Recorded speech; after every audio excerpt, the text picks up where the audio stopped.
Good morning all of you. आज हम topic पढ़ेंगे नया, class 12th NCERT, reproduction in plants या एंजियोस्पर्मिक रिप्रोडक्शन, आवर्तबीजी पौधों में जनन। आवर्तबीजी पौधों में जनन मतलब हम सिर्फ यहाँ सेक्सुअल रिप्रोडक्शन की बात करेंगे, जो एनसीईआरटी का मेन टॉपिक है रिप्रोडक्शन का। तो सेक्सुअल रिप्रोडक्शन जब पाया जाता है किसी भी प्लांट के अंदर या किसी भी ऑर्गेनिज्म के अंदर, तो वहाँ पर फॉर्मेशन होती है गैमेट्स की, और गैमेट जब आपस में फ्यूज होते हैं तो उस टाइप के रिप्रोडक्शन को हम बोलते हैं सेक्सुअल रिप्रोडक्शन। मतलब जिसमें दो अलग अलग प्रकार के गैमेट बनते हैं जो अलग अलग प्रकार के लिंग में या सेक्स के अंदर वहाँ पर बनते हैं। अलग अलग प्रकार के सेक्स ऑर्गन पाए जाते हैं, तो उन सेक्स ऑर्गन को के अंदर विशेष टाइप का रिप्रोडक्शन होता है, उसे हम बोलते हैं सेक्सुअल रिप्रोडक्शन या लैंगिक जनन। तो हम पौधों में लैंगिक जनन पढ़ेंगे और उसके बाद हम पढ़ेंगे जंतुओं में या ह्यूमंस के अंदर लैंगिक जनन किस प्रकार से होता है। तो आज हम शुरुआत करते हैं टॉपिक पौधों में लैंगिक जनन या आवर्तबीजी पौधों के अंदर लैंगिक जनन। तो लैंगिक जनन करने के लिए जो पौधों में अंग पाया जाता है उसे हम बोलते हैं फ्लावर या पुष्प। ये फ्लावर की स्ट्रक्चर यहाँ बना रखी है, उस फ्लावर के अंदर कौन कौन से ऑर्गन पाए जाते हैं वो हम पहले डिस्कस करते हैं, क्या क्या इसमें ऑर्गन पाए जाते हैं। तो मेनली फ्लावर जो है पुष्प के अंदर मेनली दो तरह के ऑर्गन होते हैं। एक ऐसे ऑर्गन जो रिप्रोडक्शन के अंदर हेल्प करते हैं, उन्हें हम बोलते हैं ऑक्सिलरी ऑर्गन या सहायक अंग, उसे हम क्या बोलते हैं, ऑक्सिलरी।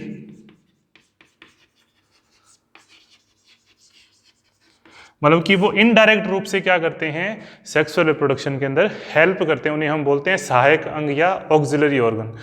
दूसरे होते हैं चीफ ऑर्गन या मुख्य रिप्रोडक्टिव ऑर्गन, उनको हम मुख्य ऑर्गन बोलते हैं। पहले बात करें ऑक्सिलरी ऑर्गन की। ऑक्सिलरी ऑर्गन इसमें दो पाए जाते हैं। किसी भी फूल को यदि अपने देखें, किसी भी फूल को यदि अपने देखते हैं तो वहाँ पर दो तरह की स्ट्रक्चर पाई जाती है, और वो स्ट्रक्चर जो होती है वो कुछ मात्रा में हमें रंगीन दिखाई देती है और कुछ में वहाँ पर हरे रंग के दिखाई देती है। जब फूल बंद होता है, बड की शेप में होता है, कलिका अवस्था में होता है, तो उस फ्लावर के चारों ओर हरे रंग की पंखुड़ी पाई जाती है। उस हरे रंग की पंखुड़ी को हम बोलते हैं सेपल, सेपल या कैलिक्स, उसे हम सेपल या कैलिक्स बोलते हैं। वो हरे रंग की पंखुड़ी में क्या करता है, फूल बंद रहता है, मतलब कि इमेच्योर फ्लावर होता है। जैसे ही फ्लावर मैच्योर हो जाता है तो वो खिल जाता है, वो ब्लूम करता है, और उसके बाद वो कुछ रंगीन पार्ट दिखाई देते हैं, और उस रंगीन पार्ट को हम बोलते हैं पेटल या कोरोला। यहाँ मैंने लाल रंग में, गुलाबी रंग में दिखाए हैं, तो ये पेटल या उसे हम बोलते हैं कोरोला। हरे रंग का जो पार्ट है सेपल है, वो उसे प्रोटेक्शन देता है जब तक मेच्योर नहीं होता, और मेच्योरिटी के बाद उसे क्या देता है, वो जब खिल जाता है फ्लावर तो पेटल हमें दिखाई देते हैं जो रंगीन कलर के होते हैं। ये रंगीन कलर के पेटल जो होते हैं वो पॉलिनेशन या परागण की प्रक्रिया में कीटों को अपनी तरफ आकर्षित करने के काम में आते हैं। ये कैसे करते हैं, क्या होता है, ये हम पूरे प्रोसीजर में पढ़ेंगे। कीट क्या करेंगे, पॉलिनेशन कैसे होंगे, वो कैसे उसके ऊपर चिपकेंगे, किस प्रकार पोलन जो है वो पॉलिनेशन में हेल्प करेंगे जो है वो। तो ये पेटल जो होते हैं उसका मुख्य काम क्या होता है, किसी भी इंसेक्ट को, किसी भी ऑर्गेनिज्म को अपनी तरफ अट्रैक्ट करना। हम भी जब फ्लावर को देखते हैं, रंगीन फूल, खिले हुए फूल को देखते हैं, तो हम भी उसकी तरफ क्या होते हैं, अट्रैक्ट हो जाते हैं। तो ये एक तरह से क्या है, अट्रैक्शन का काम करता है, ताकि इसको क्या मिले, पॉलिनेशन में, परागण की प्रक्रिया में हेल्प मिले। दूसरे होते हैं मेन चीफ ऑर्गन, जो दो होते हैं। एक ऑर्गन को हम बोलते हैं स्टेमन, एक ऑर्गन क्या कहलाता है, स्टेमन, और दूसरा ऑर्गन कहलाता है कार्पल। स्टेमन मेनली दो पार्ट में बटा होता है, एंथर और फिलामेंट। एंथर ये पार्ट है और फिलामेंट है वो ये पार्ट है जो फ्लावर के साथ जुड़ा रहता है। और कार्पल के अंदर तीन पार्ट होते हैं, स्टिग्मा, स्टाइल और ओवेरी। स्टिग्मा को हम वर्तिकाग्र बोलते हैं, ये वर्तिका है, और ये है अंडाशय। मतलब कि ये इसका फीमेल पार्ट है और ये क्या है, इसका मेल पार्ट।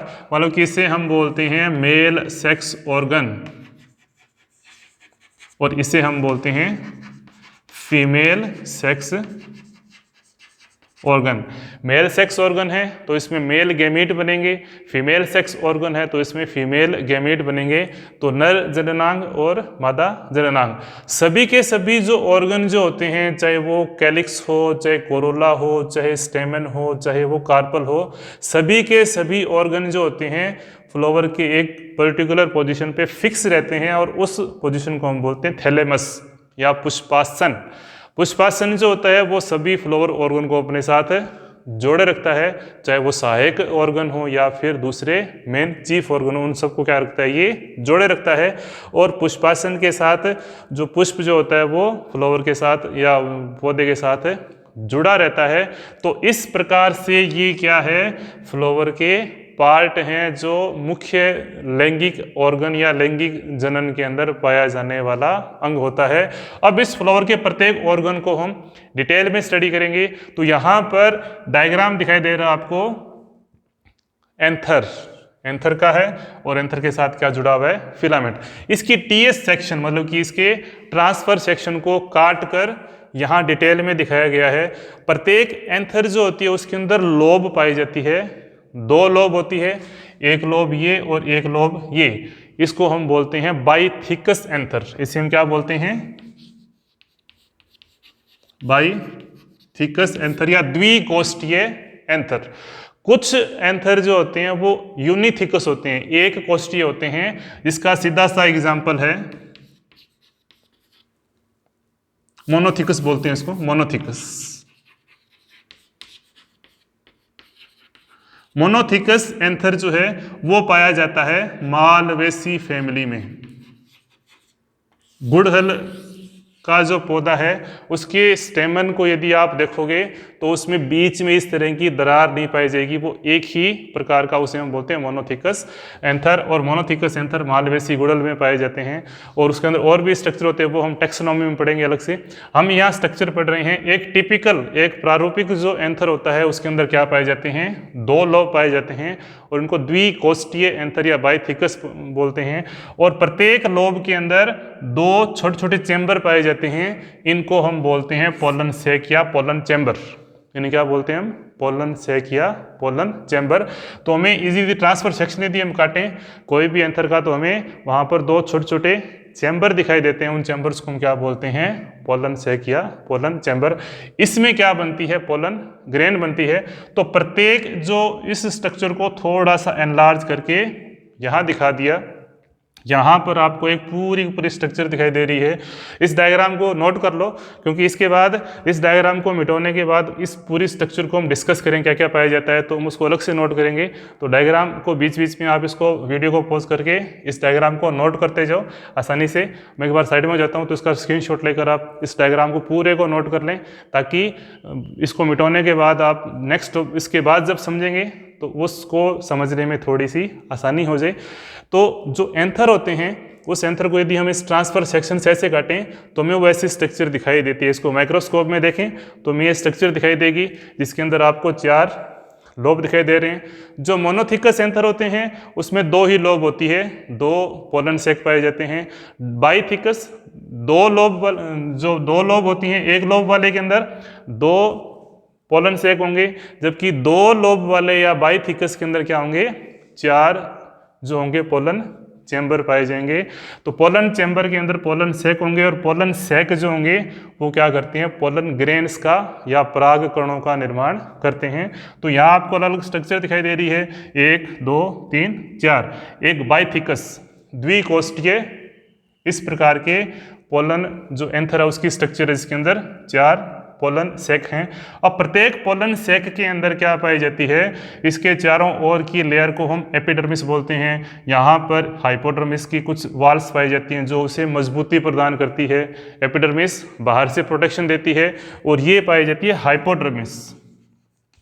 ये हाइपोडर्मल सेल होती हैं, अधस त्वचा बोलते हैं। हाइपोडर्मल लेयर जो होती हैं वो उसे क्या देती है, लचीलापन प्रदान देती है, उसे इलास्टिसिटी प्रदान करती है, ताकि पोलन सैक जो है वो एंथर जो है वो आसानी से टूटे नहीं। किसी भी प्रकार के आंधी तूफान आते हैं तो उसमें पोलन जो एंथर होता है वो हिलता रहता है, तो उसको क्या करता है, ये बार बार लचीलापन प्रदान करता है। तो ये जो पोलन सैक है या पोलन चैम्बर है, इसकी स्ट्रक्चर को थोड़ा सा एनलार्ज करके यहाँ दिखाया गया है। तो हम प्रत्येक स्ट्रक्चर को हम डिटेल में अलग से पढ़ेंगे। तो डायग्राम है वो मस्ट है, इसको नोट कर ले पहले। यहाँ पर देखो, ये जो पोलन चैम्बर है उसके ऊपर कुछ लेयर्स पाई जाती हैं, कुछ परतें पाई जाती है, उन परतों को हम डिटेल में अलग से स्टडी करेंगे। तो इसके लिए मैं ये डायग्राम को यहाँ से मिटो रहा हूँ। इसमें क्या क्या पाया जाता है, किस प्रकार से वो स्ट्रक्चर है वो इसमें इन्वॉल्व होती है। तो उस लेयर वाइज जो स्ट्रक्चर है वो इम्पोर्टेंट है, क्योंकि लेयर्स से संबंधित बहुत से क्वेश्चन बनते हैं। तो उन क्वेश्चन को यहाँ अलग से डिस्कस करेंगे, इसमें क्या क्या पाया जाता है। तो इस डायग्राम को यहाँ रहने देते हैं, इस डायग्राम को मैं मिटो रहा हूँ और हम डिस्कस करेंगे इसके साथ साथ इसके अंदर पाए जाने वाले पोलन जो चैम्बर है उसके अंदर उसकी स्ट्रक्चर को।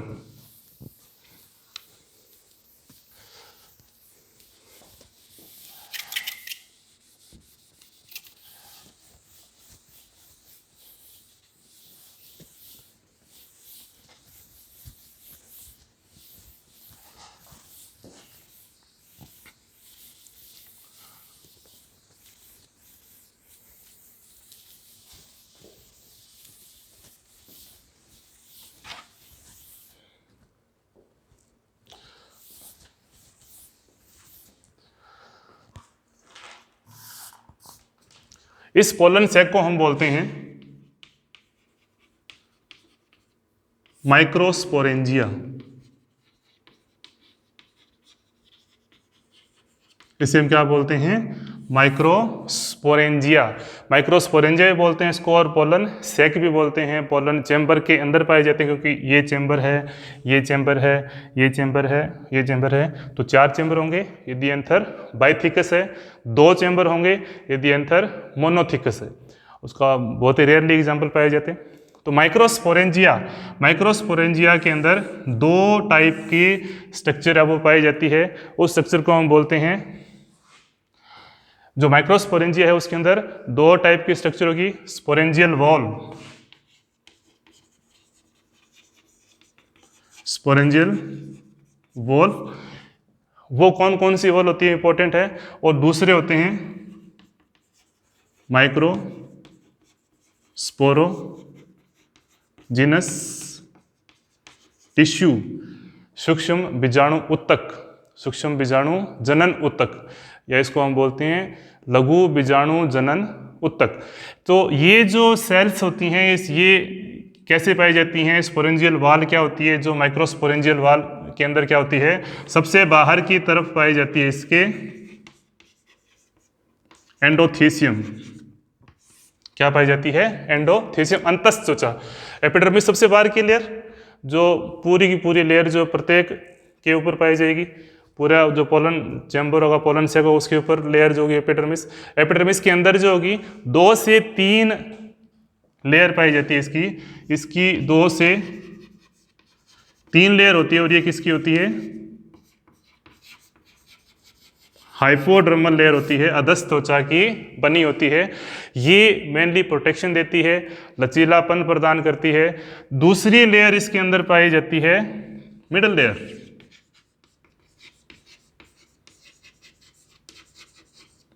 मिडल लेयर्स जो होती हैं वो 2 से 3 लेयर्स की होती है। ये एंडोथीसियम के अंदर पाई जाती है। 2 से 3 लेयर्स की क्या पाई जाती है, मिडल लेयर्स पाई जाती है। इनका काम क्या होता है, पराग कणों के अंदर जो पोलन चैम्बर के अंदर जो स्ट्रक्चर पाई जाती है, पोलन ग्रेन्स, उनको प्रोटेक्शन देना, क्योंकि ये इंपॉर्टेंट ऑर्गन होते हैं, ये रिप्रोडक्शन के द्वारा सीड बनाने में महत्वपूर्ण रोल प्ले करते हैं। तो इनका काम क्या होता है, लगातार प्रोटेक्शन देना। थर्ड इंपॉर्टेंट लेयर होती है टेपिटम। इसको पोषवायुत्तक भी बोलते हैं, टेपिटम बोलते हैं। टेपिटम का बहुत मेजर रोल होता है। टेपिटम के अंदर जो स्ट्रक्चर पाई जाती है, उनके स्ट्रक्चर को हम डिटेल में स्टडी करें तो इसको यहाँ पर टेपिटम जो है वो पहला क्या करती है, ये न्यूट्रिशन प्रोवाइड करती है। किसको, माइक्रोस्पोरोजिनस टिश्यू को। टेपिटम क्या करती है, न्यूट्रिशन या पोषण प्रदान करती है, किसको, माइक्रोस्पोरोजिनस टिश्यू को। दूसरा, इसके द्वारा क्या किए जाते हैं, कुछ एंजाइम और हार्मोन का सिक्रेशन होता है, और उसका काम भी क्या होता है, माइक्रोस्पोरोजिनस टिश्यू के अंदर उसको मैच्योर करने के लिए जो हार्मोन चाहिए, ग्रोथ के लिए जो हार्मोन चाहिए, उनकी वृद्धि के लिए जो हार्मोन चाहिए, डिवीजन करने के लिए जो हार्मोन चाहिए, वो सब क्या पाए जाते हैं इसके अंदर, माइक्रोस्पोरोजिनस टिश्यू के अंदर जो होते हैं, उसको पोषण देने का काम करते हैं टेपिटम। थर्ड जो काम है इसका, पोलन किट की फॉर्मेशन करना। पोलन किट की फॉर्मेशन करना, ये स्पोरोजेनस टिश्यू जो मैच्योर हो रहे होते हैं और माइक्रोस्पोर बनाते हैं। क्यों माइक्रोस्पोरोजेनस टिश्यू से क्या बनता है, माइक्रोस्पोर बनता है, तो हम इसको अलग से डिस्कस करेंगे।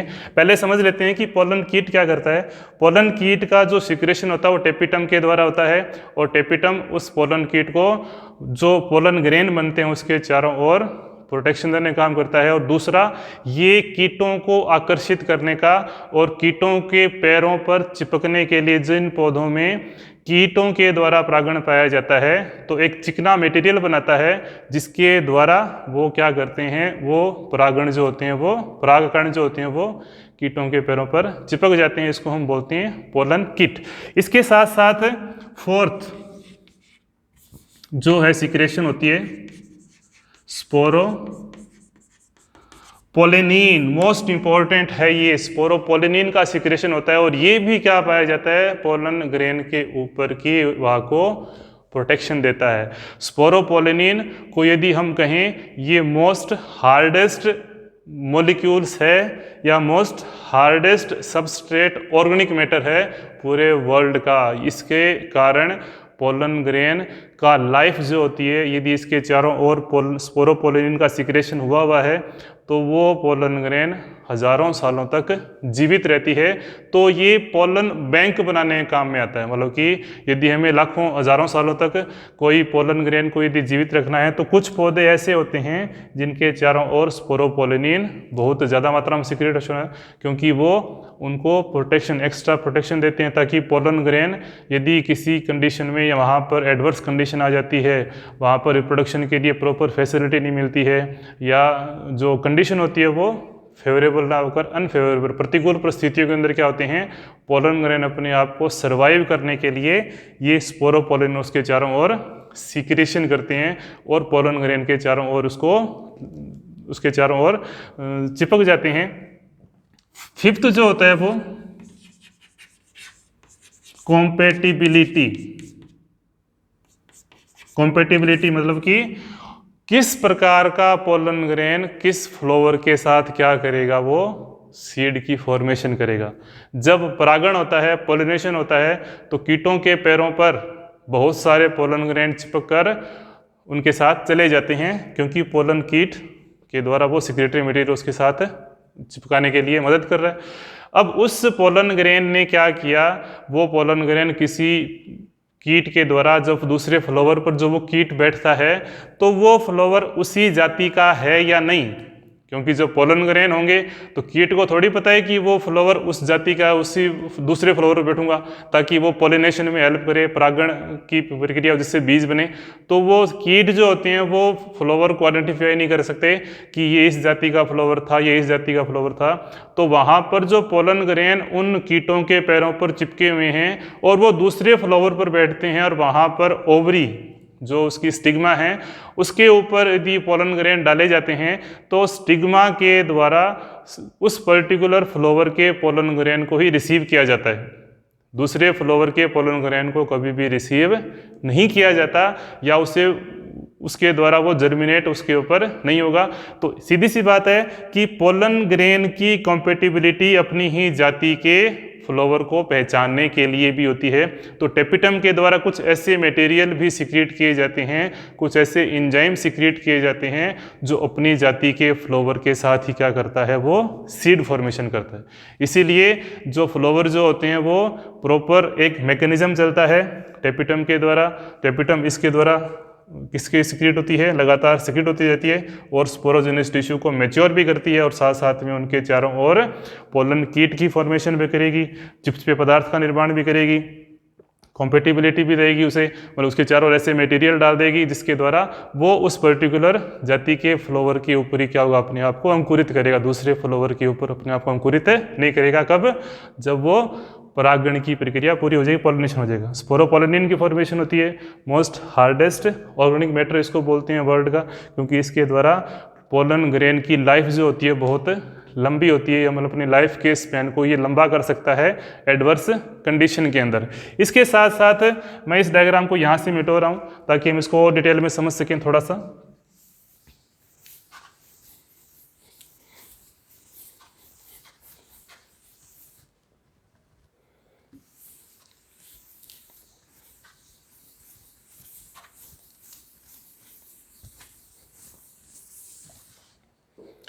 इसके साथ साथ क्या होता है, एक मटेरियल कैलोज की फॉर्मेशन भी होती है। कब होता है ये कैलोज की फॉर्मेशन? मेनली क्या होता है, माइक्रोस्पोरोजेनस टिश्यू की बात करें, माइक्रोस्पोरोजेनस टिश्यू में क्या होते हैं, ये सेल्स जो होती हैं इस प्रकार से एक दूसरे के साथ जुड़ी होती है, जो सेल्स यहाँ पर दिखाई दे रही हैं, और उनके बीच में क्या पाया जाता है, प्लाज्मोडेस्माटा। माइक्रोस्पोरोजेनस टिश्यू ये डिप्लॉयड सेल होती हैं, मतलब कि अपने आप में क्या होती है, द्विगुणित होती है। स्पोरेंजियल वाल की सभी सेल्स क्या होती हैं, डिप्लॉयड होती हैं। कंपटीशन एग्जाम में बहुत बार क्वेश्चन पूछा जाता है। टेपिटम की सेल्स भी डिप्लॉयड होती हैं, टेपिटम सेल के अंदर ये रोल है। लास्ट रोल टेपिटम का पढ़ रहे हैं, उसके बाद हम माइक्रोस्पोरोजेनस टिश्यू पढ़ेंगे। प्लाज्मोडेस्माटा जो होती है आपस में एक स्पोरोजेनस टिश्यू, जो सेल्स होती हैं वो दूसरे जिनस सेल के साथ जुड़ी रहती है, और उन सेल्स को हम बोलते हैं माइक्रोस्पोर मदर सेल। मतलब इन सेल्स को क्या बोलते हैं हम, माइक्रोस्पोर मदर सेल, और सभी मिलकर क्या बनाते हैं, स्पोरोजिनस टिश्यू या माइक्रोस्पोरोजिनस टिश्यू। इनके बीच में जब ये अपने आप को मैच्योरिटी की तरफ लेकर जाते हैं, तो मैच्योरिटी की तरफ लेकर चले जाते हैं, तो इन प्लाज्मोडेस्माटा के बीच बीच में क्या आ जाता है, यहाँ पर कैलोज की फॉर्मेशन होती है। कैलोज की फॉर्मेशन जब हो जाती है तो एक सेल इंडिविजुअल अपने आप को अलग कर लेता है दूसरी सेल से, उनके बीच में फिर किसी तरह का इंटरचेंज नहीं होता, वो फिर इंडिविजुअल सेल बन जाती है। ये फिर क्या होता है, मैच्योरिटी की तरफ बढ़ता है। माइक्रोस्पोर मदर सेल जो होती हैं वो इमैच्योर होते हैं, अपरिपक्व होते हैं। इनमें सबसे पहला काम क्या होगा, इसके ऊपर कैलोज की फॉर्मेशन होगी। कैलोज जब बन जाएगा तो प्लाज्मोडेस्माटा हमने पढ़ा था, क्या करता है ये, प्लांट सेल के अंदर एक सेल के मटेरियल को दूसरे सेल के मटेरियल के साथ क्या करता है, ये आपस में इंटरचेंज करने का काम में आता है। तो जब तक ये मेच्योर है ये आपस में मटेरियल एक्सचेंज करते रहते हैं, और मेच्योरिटी की तरफ बढ़ते हैं तो उनके बीच में क्या आ जाता है, यहाँ पर कैलोज की परत जम जाती है। यहाँ पर कैलोज की परत जम हो जाएगी तो एक सेल जो होगा वो एक दूसरे से क्या हो जाएगा, अलग हो जाएगा, और ये क्या बना लेगा फिर, माइक्रोस्पोर मदर सेल। इसे हम क्या बोलते हैं, माइक्रोस्पोर मदर सेल। जब माइक्रोस्पोर मदर सेल बन जाता है तो फिर ये क्या होगा, अपने आप को मैच्योर करेगा, अपने आप को आगे लेकर चले जाएगा।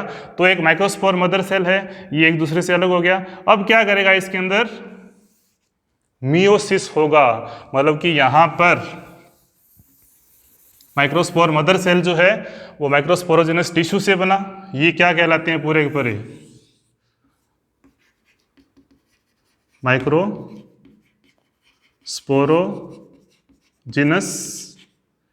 टिश्यूज। जैसे ही इसके अंदर कैलोज की फॉर्मेशन हो जाती है, जो टेपिटम के द्वारा सीक्रेट होता है, टेपिटम के द्वारा जो स्रावित होता है, कैलोज के द्वारा क्या हो जाता है, प्रत्येक माइक्रोस्पोर एक दूसरे से अलग हो जाती है, उनके बीच में फिर कनेक्टिविटी बंद हो जाती है। ये मैच्योरिटी की तरफ बढ़ती है। मैच्योरिटी में इसका फर्स्ट डिवीजन जो होता है मियोसिस फर्स्ट भी होगा और मियोसिस सेकंड। अर्धसूत्रीय विभाजन होंगे, 2 चरणों में होंगे। 2 चरणों में अर्धसूत्रीय विभाजन होने के बाद में यहाँ पर 4 अलग अलग केंद्र का वो एक सेल में बन जाएंगे। मियोसिस जब पूरा हो जाएगा तो उनके बीच में क्या होगा, साइटोकाइनेसिस, कोशिका द्रव्य विभाजन होगा, जिसके द्वारा 4 सेल जो होंगी वो अलग अलग प्रकार से अपने आप को अरेंज करती है, और इन सेल को हम बोलते हैं माइक्रोस्पोर, या इसको हम बोलते हैं पोलन ग्रेन, पराग कण या सूक्ष्म बीजाणु। मैच्योरिटी की तरफ बढ़ती है, इसमें क्या होगा, मियोसिस होगा। मियोसिस हमने पढ़ा है 2 चरणों में होता है। पहले चरण में 2 सेल बनती है, फिर दूसरे सेल में वो इक्विटेशनल डिवीजन भी होता है, समसूत्री विभाजन के समान सेल्स विभाजन होती है, जिसके द्वारा क्या बनती है, 4 सेल्स बनती हैं, और वो सेल्स क्या होती हैं, हैप्लॉइड। हैप्लॉइड मतलब कि अर्धसूत्रीय विभाजन हो गया, तो कोशिका गुणसूत्र की आदि होगी, हैप्लॉइड सेल बनती है, और इसको हम क्या बोलते हैं, माइक्रोस्पोर, या इसको हम बोलते हैं पोलन ग्रेन। या परागकण। तो परागकण जो होता है वो माइक्रोस्पोरोजेनस टिश्यू से बनता है और स्पोरेंजियल वाल जो होती है उन परागकणों के चारों ओर प्रोटेक्टिव लेयर बनाती जाती है। जैसे मेच्योरिटी होती चली जाती है, टेपिटम का रोल अलग अलग टाइप का बनता चला जाता है। अब कोई भी प्लांट है तो इनको आप नोट कर लो, बुक में इसी तरीके से दे रखा है, प्रत्येक की स्ट्रक्चर है वो दे रखी है। अब टेपिटम की वो जो वॉल होती है या टेपिटम की जो स्ट्रक्चर होती है वो मेनली 2 टाइप की टेपिटम है वो पाई जाती है पौधों के अंदर। तो मैं इसी को मिटाकर यहीं पर लिख रहा हूं, टेपिटम कौन कौन सी पाई जाती है।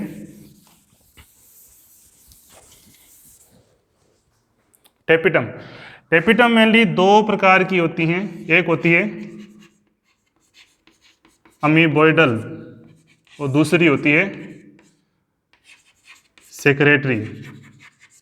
स्त्रावी कोशिकाएं और अमीबॉइडल कोशिकाएं, दोनों का काम वही है जो हमने पहले पढ़े, जो फंक्शन न्यूट्रिशन था, पोलन किट की फॉर्मेशन थी, स्पोरोपोलिन का फॉर्मेशन होना, कॉम्पेटिबिलिटी के लिए एंजाइम की फॉर्मेशन करना, ग्रोथ के लिए हार्मोन की फॉर्मेशन करना, ये सब काम टेपिटम करता है।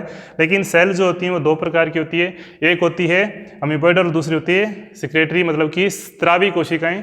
अमीबॉइडल कोशिकाएं वो होती हैं जो टेपिटम की कोशिकाएं जो होती हैं वो अपनी तरफ से मूवमेंट करके यहाँ पर प्रत्येक स्पोरोजेनस टिश्यू के बीच आकर अपने आप को ले आती हैं और अपना काम पर्सनली करती है। मतलब कि ये व्यक्तिगत इंडिविजुअली क्या करती हैं, टेपिटम सेल जो होती हैं वो अमीबॉइडल मीन्स गति करके, जैसे अमीबा चलता है अमीबा की तरह होती है, क्योंकि वो गति करके क्या करती हैं वो स्पोरोजेनस टिश्यू के बीच में आ जाती है और वहाँ पर प्रत्येक सेल को क्या करती है वो nutrition, pollen kit, sporopollenin, compatibility के हार्मोन, एंजाइम, वो सब वहाँ पर फॉर्मेशन करती है। और सेक्रेटरी का मतलब क्या होता है, स्त्रावी कोशिकाएं वो यहीं पर फिक्स रहती हैं और इसके द्वारा डिफरेंट मटेरियल जो होंगे वो प्रत्येक स्पोरोजेनस टिश्यू तक पहुंचाए जाएंगे और वहाँ से वो विभिन्न जो न्यूट्रिशन के मटेरियल हैं, पोलन किट का फॉर्मेशन है, स्पोरोपोलिन है, वो सब की फॉर्मेशन है वो करती है। पोलन किट की फॉर्मेशन जो होती है, पोलन किट की बात करें तो पोलन किट की फॉर्मेशन के लिए इन टेपिटम के अंदर विशेष प्रकार की सेल्स पाई जाती हैं। पोलन किट की फॉर्मेशन हमने समझा, इसके लिए विशेष टाइप की सेल्स पाई जाती हैं और उन सेल्स को हम बोलते हैं यूबिश बॉडीज।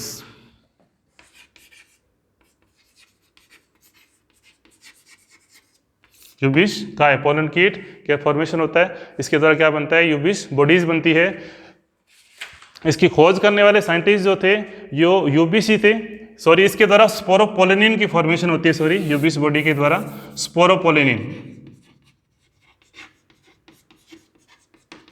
स्पोरोपोलिन की फॉर्मेशन होती है यूबिश बॉडीज के द्वारा। और इसकी खोज करने वाले साइंटिस्ट जो थे वो कौन थे, यूबिश थे, और उन्हीं के आधार पर उसको नाम दिया गया यूबिश बॉडीज। तो यूबिश काय के द्वारा स्पोरोपोलिन फॉर्मेशन होती है, जिसका मैंने आपको बताया कि मोस्ट हार्डेस्ट ऑर्गेनिक मैटर है वर्ल्ड का, जो उसे लंबे टाइम तक पोलन ग्रेन को प्रोटेक्शन देता है। कब, किस कंडीशन में, यदि कंडीशन जर्मिनेशन के लिए अनुकूल नहीं है, अंकुरण के लिए अनुकूल नहीं है। तो ये था हमारा फर्स्ट पार्ट जो है रिप्रोडक्शन का, और हमने आज स्ट्रक्चर समझी एंथर की, और एंथर में पाए जाने वाले पोलन ग्रेन की। पोलन ग्रेन कैसे बनते हैं, कल या हम नेक्स्ट वीडियो जो होगी वो हमारा होगा पोलन ग्रेन की स्ट्रक्चर, और पोलन ग्रेन का फर्दर आगे डेवलपमेंट किस टाइप से होता है वो हम डिटेल में समझेंगे। तो हमारा मेल रिप्रोडक्टिव पार्ट है वो नेक्स्ट वीडियो में पूरा हो जाएगा, उसके बाद हम फीमेल रिप्रोडक्टिव पार्ट समझेंगे। तो नेक्स्ट जो वीडियो होगा वो दूसरा पार्ट होगा, जिसके अंदर हम एंथर के स्ट्रक्चर को आधा पार्ट यहाँ पूरा हुआ, पोलन ग्रेन तक पहुँचे हैं, पोलन ग्रेन का फर्दर डेवलपमेंट और पोलन ग्रेन की फर्दर स्ट्रक्चर और पोलन ग्रेन में पाए जाने वाले विभिन्न मॉडिफिकेशन वो हम नेक्स्ट वीडियो में समझेंगे। आज के लिए इतना ही, थैंक यू। और यदि वीडियो पसंद आया है तो प्लीज़ लाइक और सब्सक्राइब जरूर करें। धन्यवाद।